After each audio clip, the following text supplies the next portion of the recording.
What is Tarot Protocol? Tarot Protocol is a decentralized protocol powered by Fantom network. In other words, guys, nagpapautang. Kaya lending siya. There are basically two things you need to mind here. Be a lender or yung nagpautang, or be a borrower yung nangungutang. So, dito sa infographics, guys, makikita natin dito. Ito yung lend. Ito yung mga tao na nagpapautang. And dito is magpapautang. So, in order for you to lend, you'll just deposit token sa lending pool.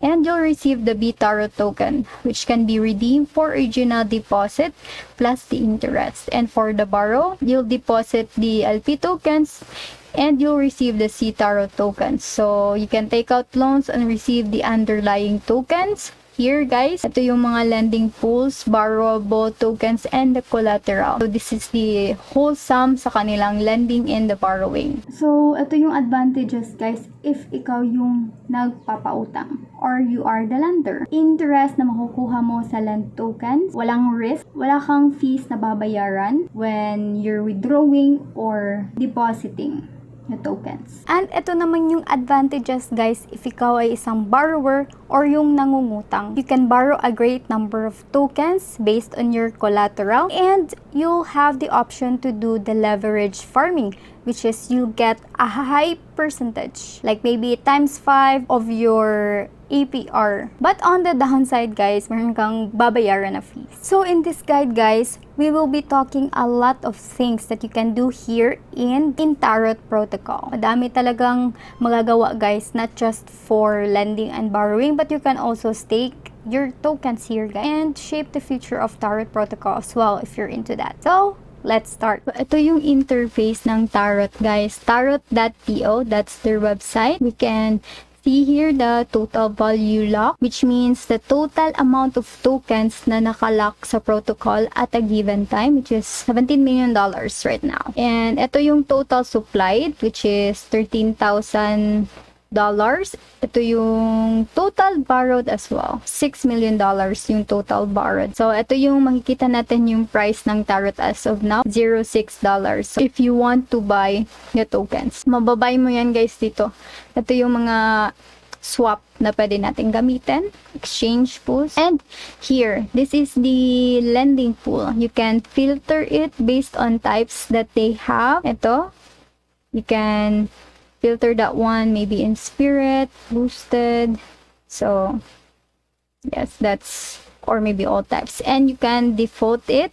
So if you want to do the supply AR, that's there as well. Let's talk about this lending pool, guys. So yung nakakaganda dito, guys, isolated ang mga LP tokens, itong liquidity pool token. So for example, itong FTM Tarot, may problema siya. So, ang itong pairing na to, guys, hindi siya nakaka-affect sa ibang pairings like this one. So, it's isolated. But, downside lang is if yung pairings mo is affected, if ito yung pairings mo affected siya, game over. It's game over for you. It still have its own risk pa din. And also, please take note, this is a DEX, and anyone can make a liquidity pairing, guys. So, make sure to check din kasi may mga scam din dito. We can't avoid that one. So, there also is a risk. So, let's focus on the terms here. Ito si Spooky. So, ito, isa ditong exchange. Like, if you want to produce the LP tokens on Spooky para you get this USDC Tarot. So, total supply is amount na in this token is na deposit. So, deposited like sa USDC, $37. Tapos dito, this is Tarot, $61. And for total borrowed, itong amount na inutang, yung mga nautang na, guys. So, dito, $20, dito $40. Check this one, guys. Ito yung utilization, which is 54%. This is total borrowed divided by total supply. If pantay ang supply at borrowed, guys, yung token na dineposit mo dito, you can't withdraw. So, make sure to check the utilization percent, guys. Because if this gonna be 100%, you can't withdraw your token here. You can't withdraw. So, you'll wait for some time to withdraw your token. Itong supply APR, yan yung possible interest na you can earn based on sinupply mo na token. So, much better, guys, you find supply APR na mas malaki. Like, for example, this one. you've got a supply APR of 9. So, much better to be in this lending pool because it's 9.77 FTM, or maybe this one, the Bitcoin one. That's the supply APR. And for the borrow APR, this is the possible interest you will pay for borrowing token. This one, if you borrow the token for Fantom, you'll be paying 15.84%. And this is the leverage APR. This one, guys, nakakalito tong term to, but this is the possible interest that you will earn if gagamit ka ng leverage APR. Ito palang leverage APR. This is high risk, high reward. So, let's dive deep here. So, this is the borrow option. Borrow tokens if you want to borrow the token. Mangungutang ka. First thing you'll do is provide liquidity. So, for this option, nasa Spooky tayo. So, let's go to Spooky here. So, let's just put in liquidity, guys. Yan. I'll be linking everything down below. So, get the LP tokens. This is USDC tarot. So, you go with first ingredient, USDC. Then, this one is tarot. So, after that one, guys, if you connect your wallet, like this one. And so, you need to supply. Like, for example, you want to.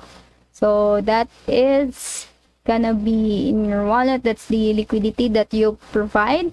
You'll need to supply. So after that, if you got your liquidity, you will deposit that one, guys. So if wala pa kayong ganitong tokens, guys, you can either swap it here. Pwede mo naman mag-swap. So ito yung liquidity. We will just go to liquidity here at the top to get your liquidity. Then after that, after providing, the next step is deposit na natin yung LP natin, itong USDC tarot, and then we can check naman natin dito sa deposited. Maiiba to siya, guys, yung $0, and we have the option to borrow either USDC or the tarot and also do some leverage. So if you deposited this one, guys, you can withdraw this one. And also if you leverage it, ito yung sinabi nito na leverage, mas malaki yung leverage mo, like you can 5% that one. So ito yung current price niya, guys, sa swap. So 1 USDC is 15.35 tarot, 1 tarot 0.0651 USDC. So ito yung borrow na option, guys. So if you provide your liquidity, you can borrow a liquidity of USDC and this one as well sa tarot. Itong leverage, guys, this is very tricky kasi very high yung risk. And dapat bantayan talaga. Sabi nga nila, high risk, high reward. So, if mag-leverage ka, guys, makikita mo dito sa liquidation prices. Ito, guys, yung saan lang pwede yung price ng token. So, for example, you'll have 13 tarot to 50 tarot dito. Tapos, if lalampas dyan sa 50 or baba sa 13 yung price ng tarot, maliliquidate ka, meaning game over. So, yan yung high risk, high reward.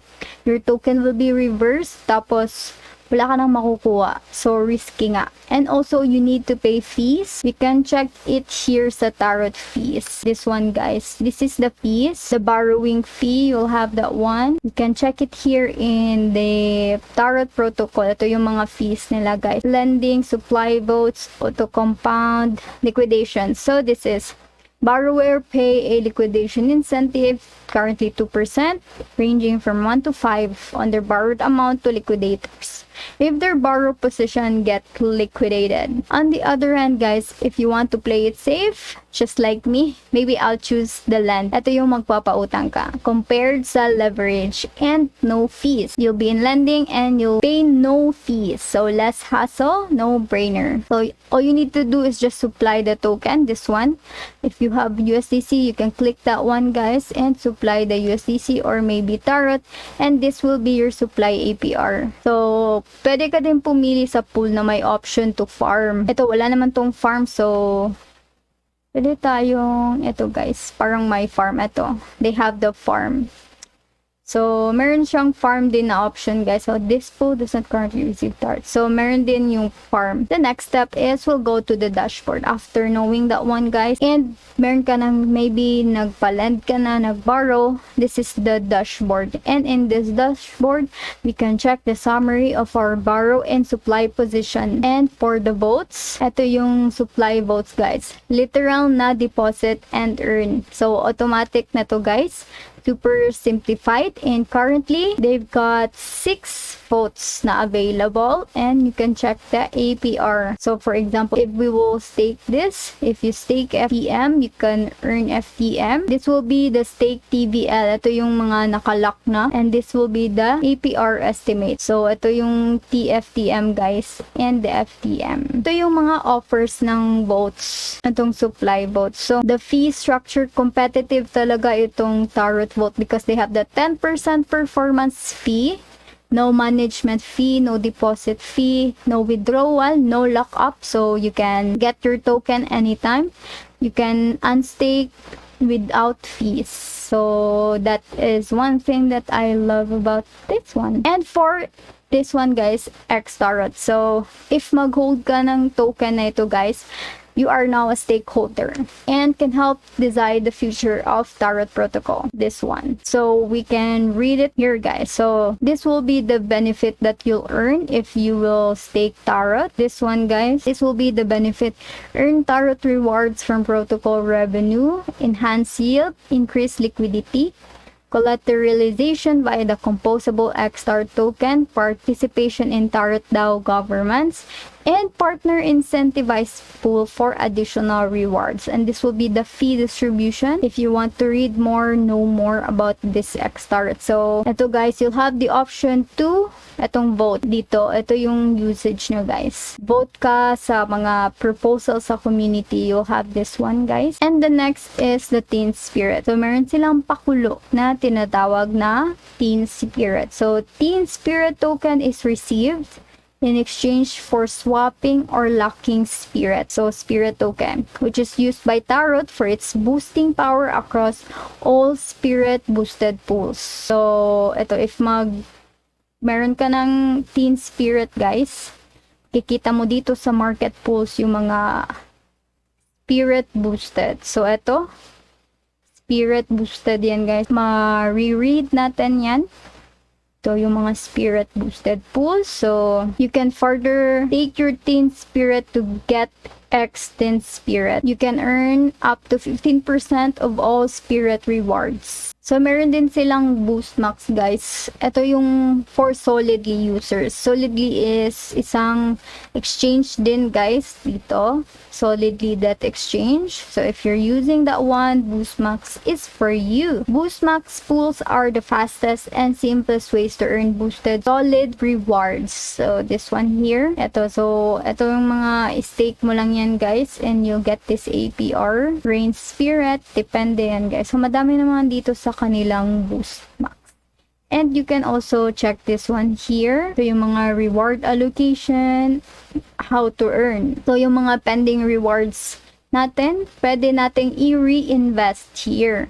So, dito sa bounties, ang auto-compounding ito. So, no deposit or withdrawal fees and much lower reinvest fees than similar auto-compounding farm. Reinvest mo. So, etong tarot, guys, meron silang total supply of 100 million. Makikita natin yan sa kanilang jetbook. Just here, makikita natin itong tarot token. And also, they have been audited by Certec. Alam naman natin, guys, Certec is one of the best out there. Best auditor of projects in the Web3. So, we can check it here, guys, if you want to check it out for yourself. And this is the token contract address for Tarot, Stake Tarot, which is the xtarot, and the tinSPIRIT. You can also check the token supply votes here, contracts, distribution claims, and optimism. So everything is transparent in their jetbook, guys.